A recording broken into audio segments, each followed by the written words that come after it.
From Washington, this is VOA News.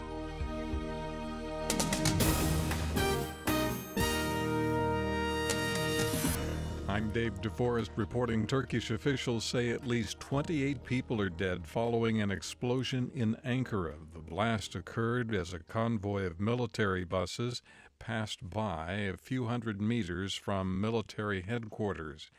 A local official says the blast appeared to have been caused by a car bomb. No one has claimed responsibility. President Recep Tayyip Erdoğan is vowing to avenge the attack. He says Turkey will retaliate against not only the attackers, but those he calls the forces behind them.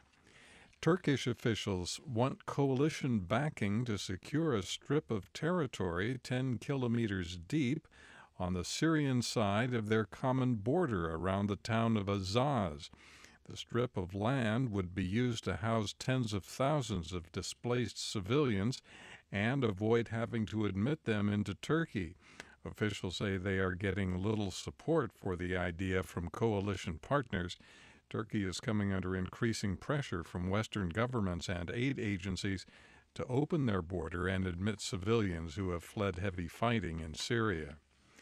A convoy of trucks carrying humanitarian aid for Syrian civilians arrived Wednesday outside a besieged Damascus suburb. It is the first part of a major UN-backed effort. U.S. Secretary of State John Kerry says there should be no militarization of the South China Sea. President Xi was here in Washington. He stood in the Rose Garden with President Obama and said China will not militarize in the South China Sea. But there is every evidence every day that there has been an increase of militarization of one kind or another. Those statements follow news that China has deployed surface-to-air missiles on a disputed island it controls. This is VOA News. Ugandan Prime Minister Ruhakana Ruganda has assured Ugandans that Thursday's presidential and parliamentary elections will be peaceful. He urged all registered Ugandans to turn out for the vote.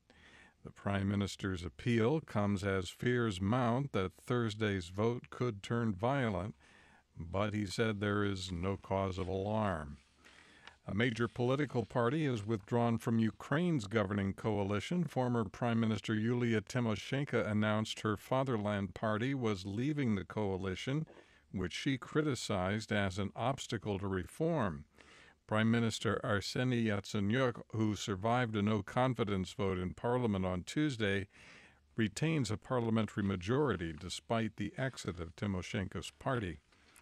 Germany's chancellor says it's in her country's national interest for Britain to remain in the European Union.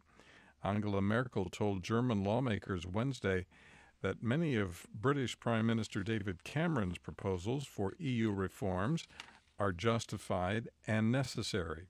An EU summit Thursday and Friday in Brussels will discuss British proposals and the bloc's counter-proposals in order to reach an agreement that would keep Britain in the 28-nation union. The World Health Organization is appealing for $56 million to fund a global action plan to combat the Zika virus. Lisa Schlein reports. The World Health Organization's strategy focuses on mobilizing and coordinating the abilities and expertise of the agency's many partners to help countries tackle the Zika virus.